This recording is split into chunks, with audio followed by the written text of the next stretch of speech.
सपने मत देखो, सपने कभी सच नहीं होते, मेरा बापू कहता था। लेकिन मैंने देखा सपना।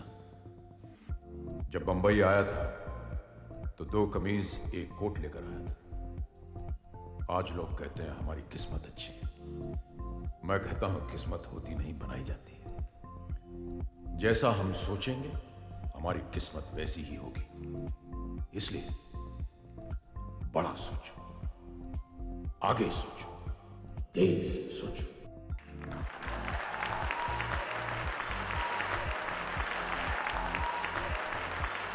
These are not my lines. These are not my words. These are not my thoughts. They are the thoughts of Guru Kant Desai, the main protagonist of the film Guru.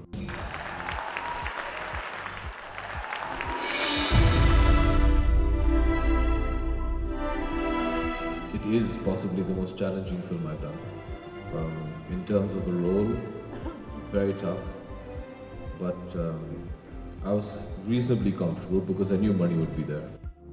Guru is, in a way, it spans over 30 years, somewhere starts around the 50s and goes up to 80s. So the music also can very easily form the same thing. But we didn't want it to be exactly that. We wanted it to evoke 50s or evoke 60s at that correct time, but not be a replica of a 60s song.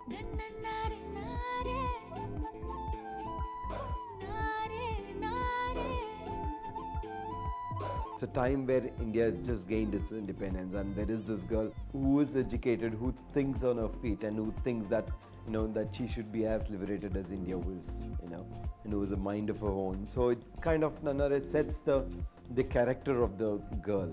Ladies and gentlemen, the stars of the film, Miss Aishwarya Rai and Madhavan. What part do you play in the life of Guru? 50% partner hai, sir.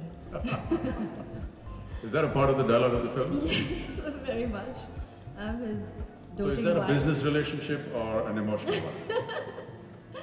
Very much an emotional one. I'm his wife, his strength, his conscience, as wives are. Music of any film would be absolutely impossible without the 2 most important people involved, the lyricist and the music director. I have great pleasure in presenting to you Gulzar Saab and Mr. A.R. Rahman.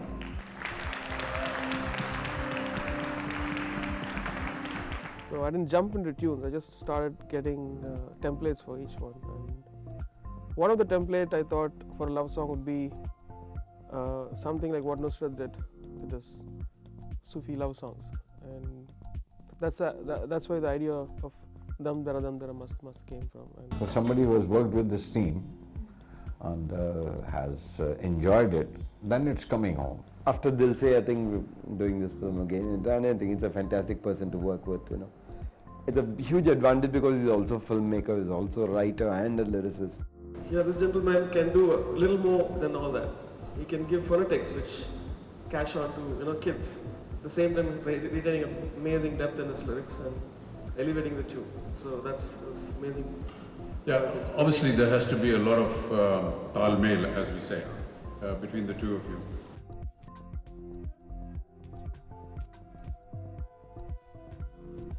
I was just almost finished the Hajj, and then I was just going, and then one guy had water in the cart, and he was saying, Maya, Maya, Maya, Maya. I said, what's Maya, Maya? Maya means water.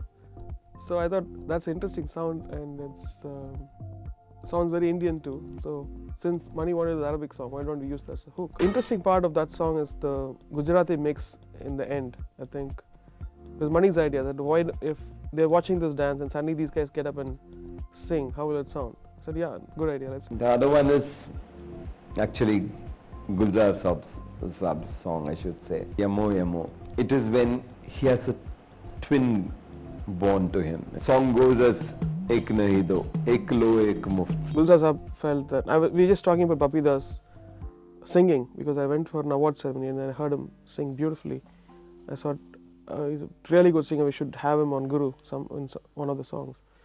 And we were talking about which singer to use for Bolo Guru. Then Gulzar Saab said, why can't you use him for this? What I like about Guru is that there isn't any one song that will stand out and make it a favorite. The entire soundtrack is exactly that. It's a soundtrack. It supports and complements the film brilliantly.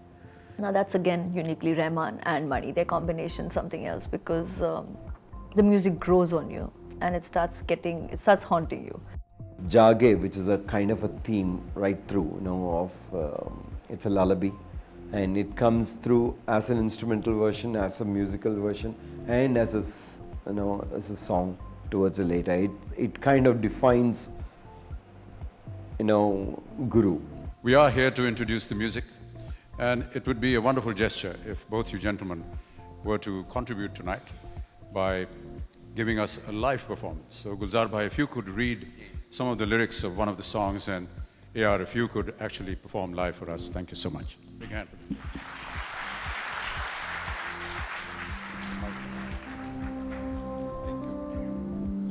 This journey of Guru I identify, as the script goes, with the journey of India's independence, and it's a 50 years journey.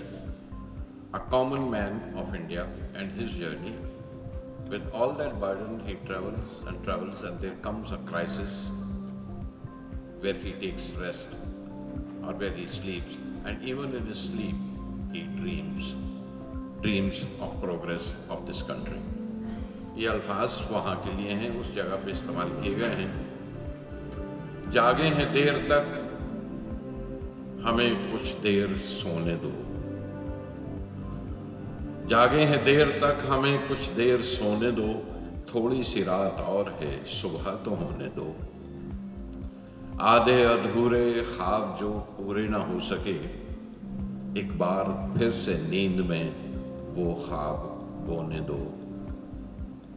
एक ख्वाब टूट जाने का एहसास ही तो है, थोड़ी सी रात और शहर पास ही तो है। I did a concert in Hong Kong, and I went to the store called Tom Lee, and I was looking for instruments, and I found an accordion. I said, "Whoa, what a nice idea! Let's buy an accordion for Guru. Get something which is solid and vintage." And I started learning to play. You can see the influence of accordion in the whole soundtrack, because it keeps coming in and going almost every song.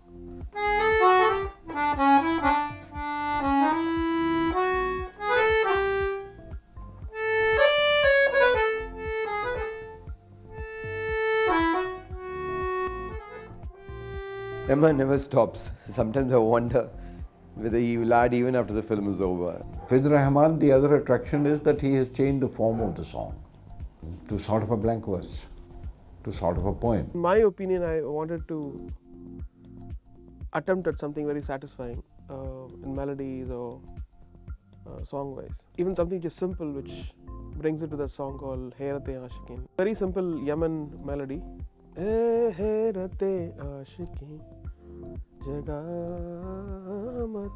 Turkey song is called Maya Maya. It has a kind of a youthful joy to it. The Yamo Yamo song, it's a great track. We had a great time doing the song. When you do a soundtrack or a song, you never realize that what potential it has or it doesn't.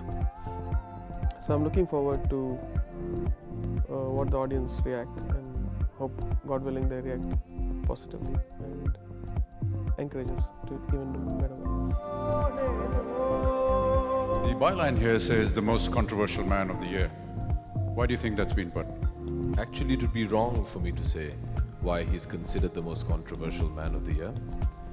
I think that's something that is very well answered once you see the film. So I wouldn't want to reveal it right now. I think we'll keep the mystery alive. All right, we'll keep the mystery. Thank you very much.